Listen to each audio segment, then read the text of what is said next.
거짓말을 독서법 시작합니다. 깜짝 놀라셨죠? 네, 오늘은 저희가 원래 방송과는 다르게 영상으로. 영상으로 한번 찍어보려고 합니다. 네. 안녕하세요. 안녕하세요. 처음 얼굴을 뵙는 것 같습니다. 네. 오늘도 여전히 책을 한 권 가지고 왔습니다. 그렇죠. 네. 어떤 책이죠? 이건 바로- 보여줄 수 있으니까 들어서 보여드리겠습니다. 네. 어디다가 초점을 둬야 될지 애매하군요. 우리들의 일그러진 영웅입니다.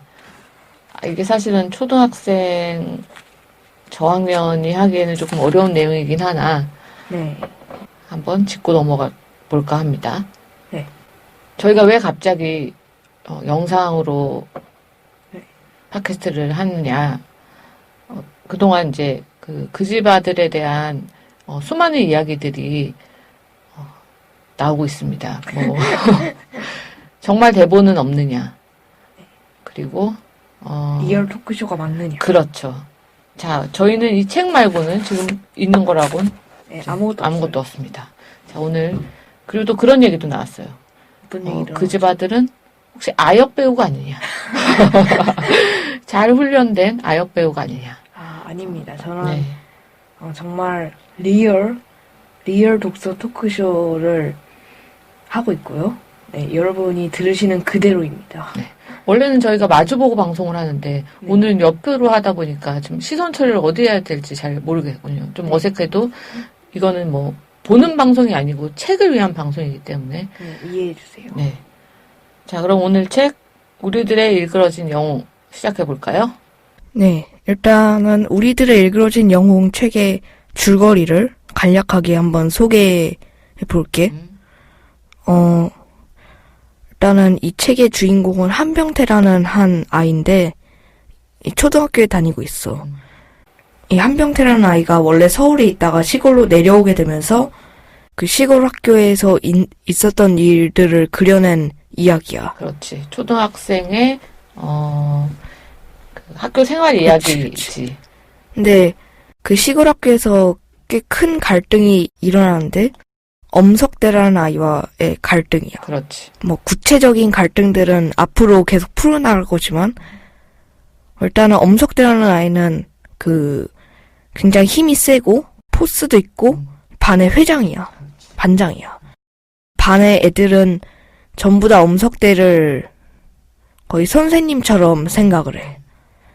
근데 이제 한병태는 그게 못마땅한 거지. 그게 부당하다고 생각을 하면서 이제 갈등이 시작돼.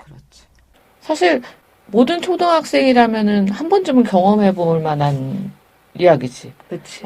얼마나 이제 얼마나 그 갈등이 깊으냐의 차이지만 누구나 다 경험해보고 보고 본 적도 있고. 그래서 공감이 충분히 될 만한 이야기야.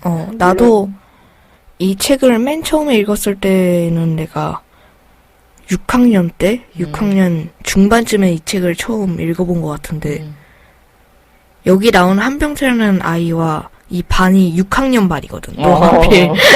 그래서 그거를 이 책을 꽤 재밌게 읽었던 기억이 나. 막 공감이 팍팍 됐어. 그럼. 남자애들 사이에 이야기. 흔히 있는 이야기들.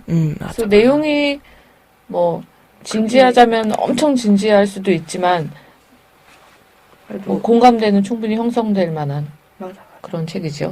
사실은 이 책이 워낙 유명해서 대부분의 이제 이 책에 대해서 이제 설명 혹은 뭐 공부용 아니면 논술용으로 나오는 것들에서는 시대에 대해서 얘기를 하지. 그치, 예를 들면 그치. 뭐 그 시대 독재시대라든지 그 시대의 독재자들 독재자들과 하면서. 또 민중들과 하지만 우리는 그런 해석으로 접근하지 않았지. 맞아. 그냥 이 책에 나오는 그대로 인물과 인물을 이해해 보려고 노력을 해봤고 아주 철저하게 그 인물이 돼봐서 인물과 인물 간의 관계를 좀 더 이렇게 진하게 공감해보는 시간을 가져볼까 합니다. 네. 한병태라는 주인공부터 캐릭터 분석 한번 해볼까요? 방금도 얘기했듯이 한병태라는 주인공은 서울에서 시골 학교로 전학을 왔잖아. 근데 자기가 서울에서 왔다는 것에 대해서 굉장히 자부심을 갖게 가져. 그래서 시골 학교를 처음 볼 때도 그 겉모습만 보고 시골 뭐 촌스럽고 낡았고 그런 느낌을 많이 받아. 근데 이제 한명태가 딱 반에 들어와 보니까 엄석대라는 커다란 권력이 되게 부당한 행세를 많이 하니까 한병태가 그게 이해가 안 갔지. 그래서 엄석대한테 자꾸 반항을 하게 돼. 그 규칙을 따르지 않고 저항을 하기 시작하지. 그들이 보기에는 저항인 거지. 그치. 웬 서울에서 온 놈이 엄석대에게 감히 뭐 이런. 근데 나는 그게 이해는 가. 왜냐면은 물론 이해가 그러니까 한명태는 전학을 왔잖아. 이 반에 온 지 얼마 안 됐고 근데 이 서울의 학교에서는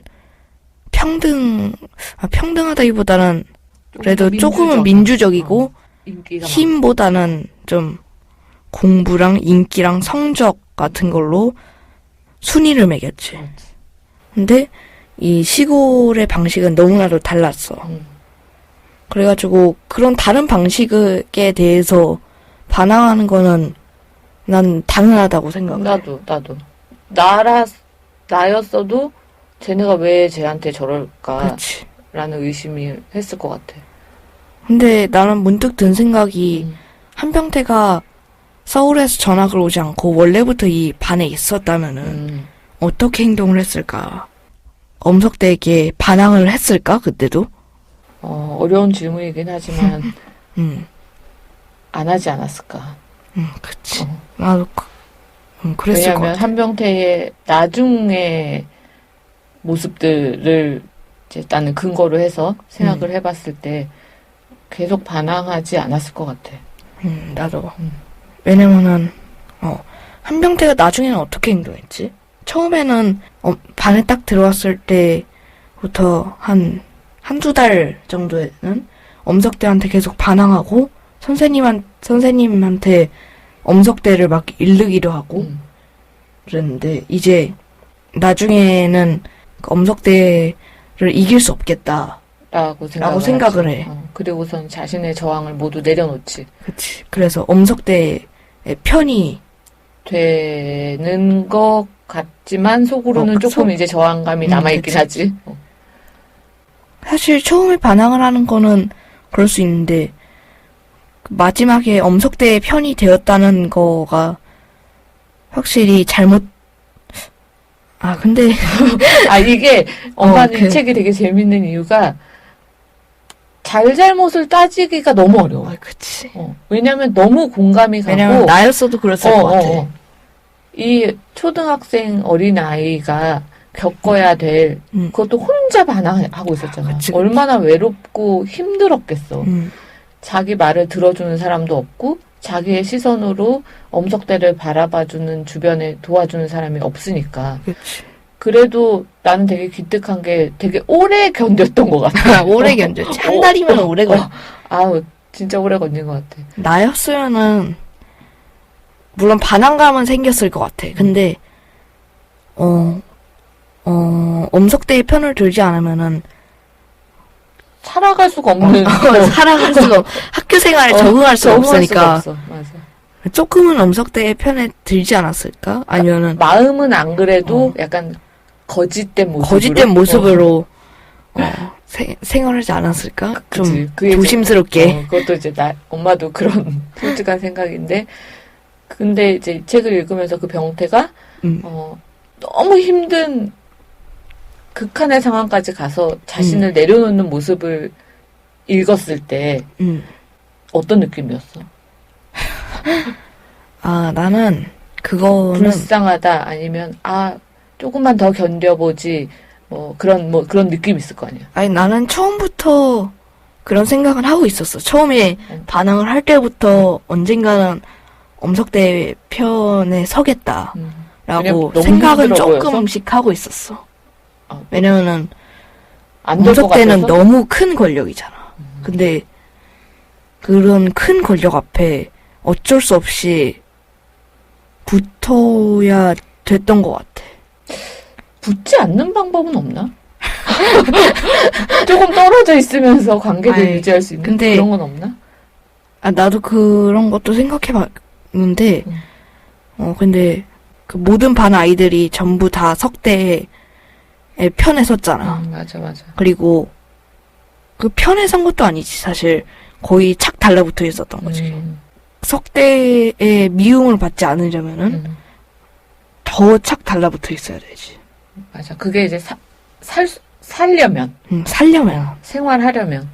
근데 이런 얘기를 하다 보면 이제 엄마는 살아온 세월이 많으니까 이렇게 오버랩 되는 게 좀 있어. 뭐. 그게 직장일 수도 있고 직장에서 내가 살기 위해서 어떤 거짓된 모습을 보였던 그런 것도 있고 저항을 했다가 손해본 적도 있고 언제 저항을 했다가 손해봤어? 엄마가 20대 때 회사를 다닐 때 그 회식을 하는데 너무 늦어서 나는 집에 가고 싶은 거야. 근데 엄마는 너무 말단사원이니까 집에 가면 안 된다는 거지, 상사가. 그래서 왜 안 되냐고. 나 지금 늦어서 집에 가야 돼. 내일 다시 출근하려면. 그래서 한번 좀 말다툼? 얼굴이 붉어지는 일이 있었고. 그게 어떻게 보면은 작은 저항이지. 그치. 그래서 병태라는 아이를 엄마는 아이의 마음이 너무 잘 이해가 됐어. 이해가 됐고 그가 겪어야 되는 그 지독한 외로움. 그것도. 근데 엄마는 너무 가슴이 아팠던 게 마지막으로 굴복했던 그 터닝 포인트. 그러니까 엄석대라는 아이가 그러니까 한병태에게 그러니까 널 용서해 줄게. 약간 그런 느낌의 구원의 끝을 보여준 게 그 창문 닦을 때. 맞아. 그때 한병태가 울어버렸잖아. 그치. 우늘진 말았으면 좋았을 텐데. 그러니까 그 울음에 담긴 게 결국은 너무 많지. 결국 그를 다들- 구원자라고 생각하는 거. 너무 다들 고마워서 펴버렸잖아. 그런 거지. 한병태의 자기의 마음, 지금까지 굳건히 지켜왔던 그 자존심과 옳다고 생각했던 신념들이 그 눈물로 다 빠져나와 버린 느낌? 맞아. 그 모습을 보는 엄석대가 얼마나 기분이 좋았겠어. 완전히 자기 편을 끌고 왔구나. 약간 타노스의 손가락 같은 느낌? 그런 느낌이지 않았을까? 맞아. 그렇지. 내가 한 번 까딱하니까 이제 다 없어진 거야. 그러면은 이제 한병태 분석했으니까 반의 큰 권력인 엄석대라는 캐릭터를 한번 분석해보자. 일단은 엄석대는 힘이 일단 엄청나게 좋고 힘이 세고 그래도 반 아이들을 전부 다 좌지우지할 수 있는 권력도 있고 그리고 회장이고 엄석대의 권력은 누가 준 거야? 선생님이 준 거지. 선생님은 왜 줬을까?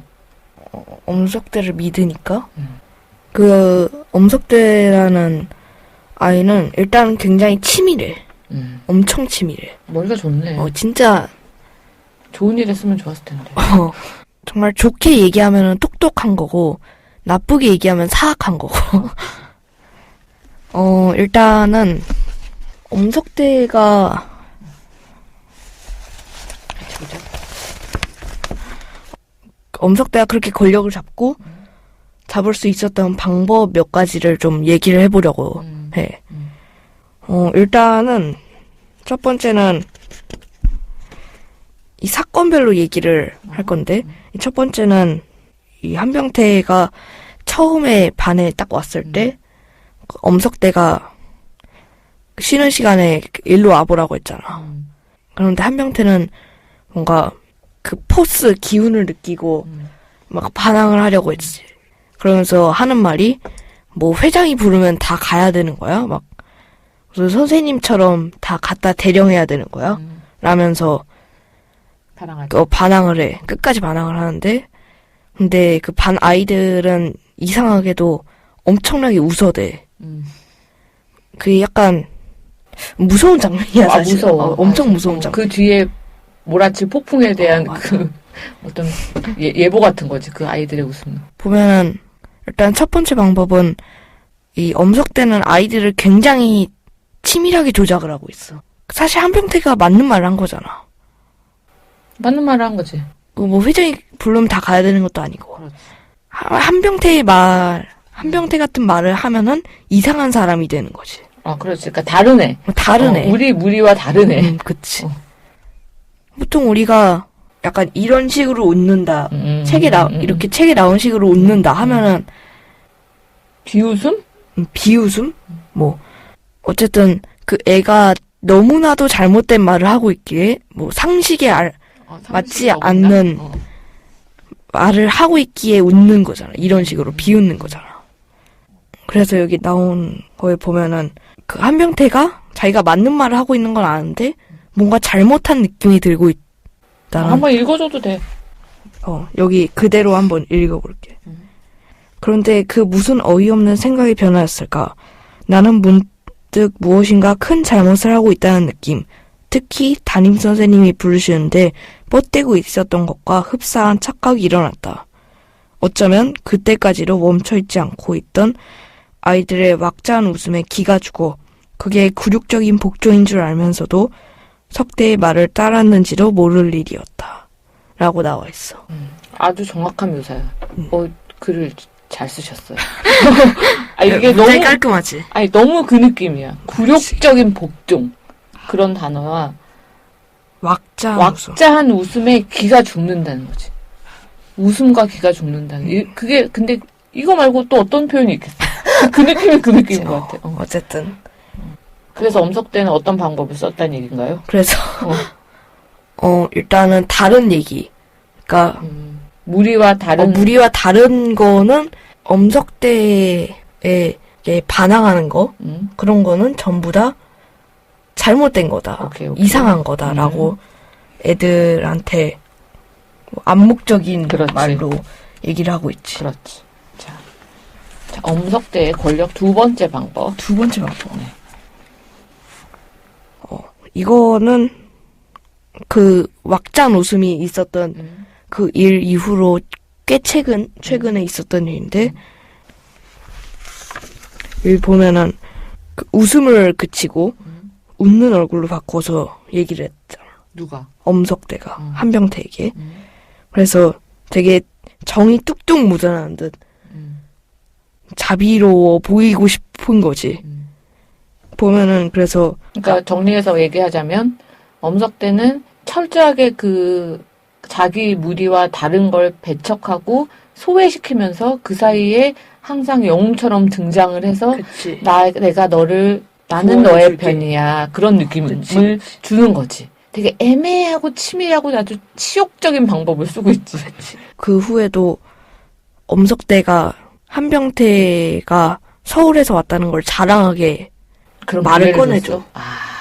그렇게 바라던 거지. 그러니까 한병태가 뿅 갈 수밖에 없는 거지. 뿅 가진 않았지만 그러니까 쟤는 뭐지? 근데 한병태가 엄마는 되게 좋은 게 그래도 항상 의심했다. 그렇지. 그러니까 확 마음을 주지 않았어. 그래 늘 갈등을 해. 분명히 쟤는 굉장히 똑똑한 놈이고 굉장히 치밀하게 계획 중이다라고 항상 의심해. 그래서 한병태라는 인물이 다른 반 친구들과 다른 이유가 다른 친구들은 맹목적으로 따르잖아. 의심을 안 하고 따르거나 아니면 내가 살기 위해서 그냥 따르거나. 근데 한병태는 그래도 끝까지 정신을 똑바로 차리려고 했지. 맞아. 그 부분이 정말 좋았어. 그 부분이 어떻게 보면 되게 교훈적이야. 세 번째는 여기 엄마도 표시해놨네. 엄석대는 직접적으로 한병태를 따돌리거나 한병태에게 폭력을 가하지 않아. 남을 시켜서 모든 거를 남을 시켜서 해. 하지만 그 중심에는 엄석대가 있지. 엄석대가 있지. 고단수야. 아주. 그래서 엄석대는 굉장한 권력을 가지고 있고 엄마는 그러니까 엄석대의 권력이 어떤지에 대한 단어를 하나 골랐는데 그게 합법적인 권한이었다는 거야.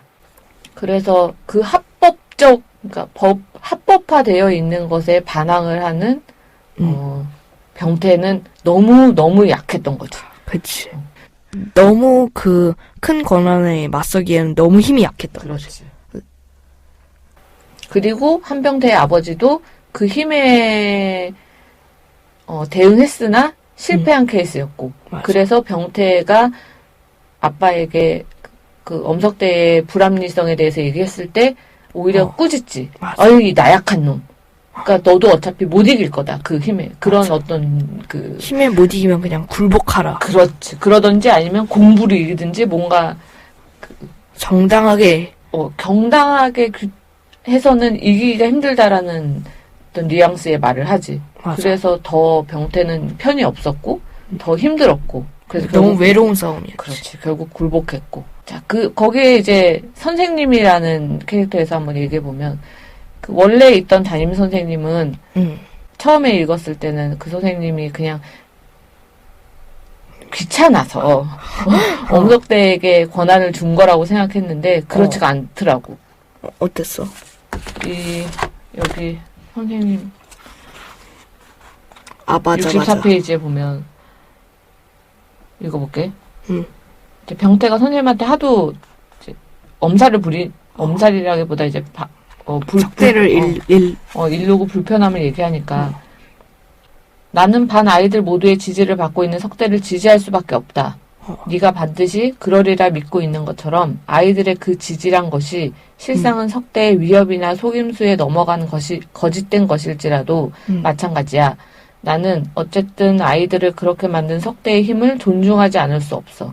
지금껏 흐트러짐 없이 잘 돼가던 우리 반을 막연한 기대만으로 흩어버릴 수 없기 때문이지. 하고 이제 선생님 말을 왜 이렇게 잘해? 아니 선생님이 사실 이게 할 얘기인가? 아니 너무 표현이 완벽해가지고. 아니 선생님이 할 얘기는 아닌 것 같아. 그치. 그러니까 이 선생님의 속마음이 이제 다 드러난 부분이고 선생님은 굳이 자기 반이 늘 1등이었고 별 문제가 없어. 너무 편한 거야. 겉에서 보기엔 아무 문제가 없고 남들이 보기에 너무 부러운 반인 거야. 근데 굳이 엄석대의 그 권한을 없애면서까지 문제를 일으키고 싶지 않은 거지. 그치. 그러니까 눈을 감은 걸 수도 있어. 이미 어쩌면 다 알고 있을 수도 있다는 거야. 그게 너무 싫어. 그래서 이 선생님이 난 너무 싫더라고. 이 선생님은 만약에 이 선생님이 계속 갔더라면은 절대 안 바뀌었을 거야. 그거는. 근데 선생님이 한번 바뀌지. 그렇지. 새로운 선생님이 다시 들어오게 돼. 근데 새로 온 선생님은 굉장히 뭐라고 해야 되지? 조금은 객관적이고 민주적인 젊은 열정을 가진 선생님이지. 맞아. 그래서 이 새로운 선생님이 오고 나서부터 꽤 많은 게 변하기 시작하는데 그 계기가 됐던 게 이제 엄석대에 대한 처벌. 맞아.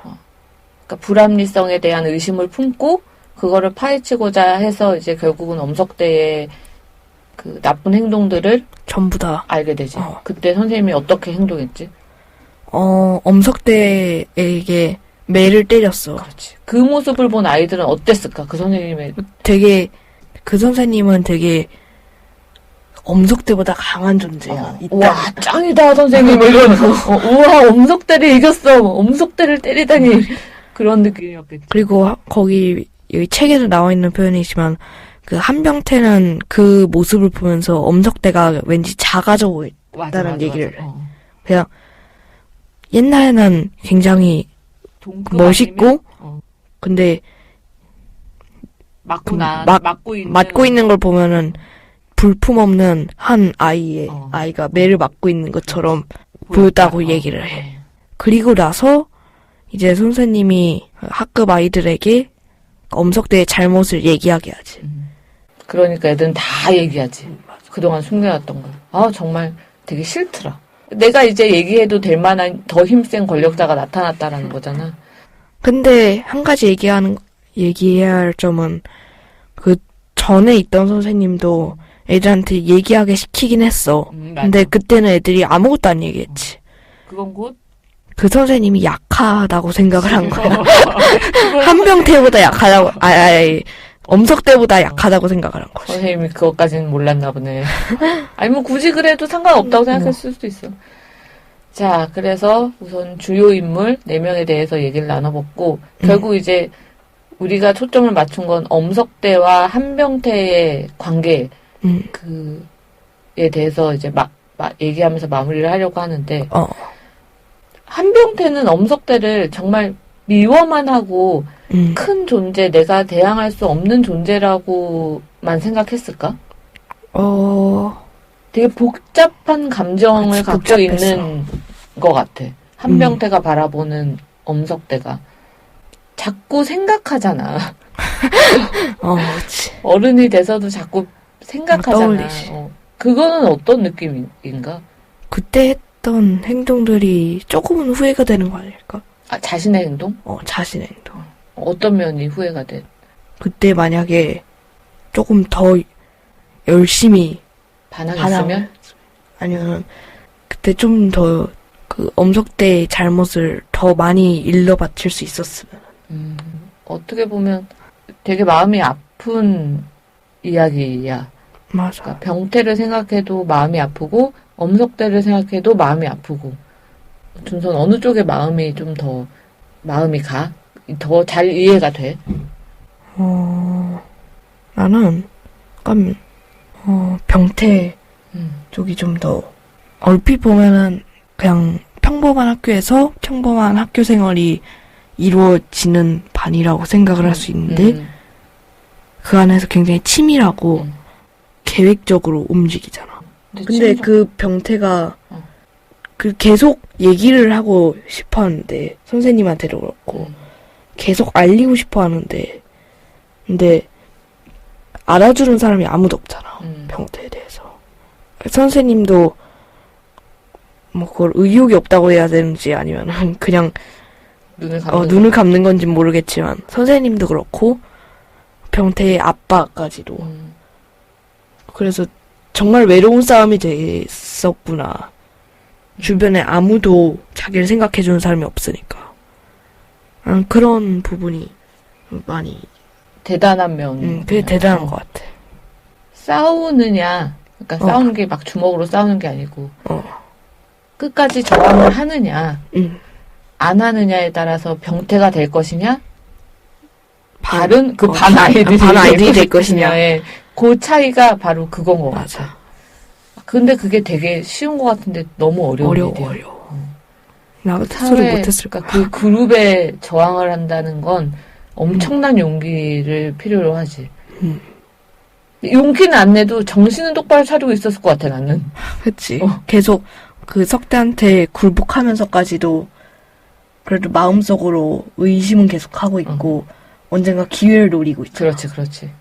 그거라도 정말 대단한 거지.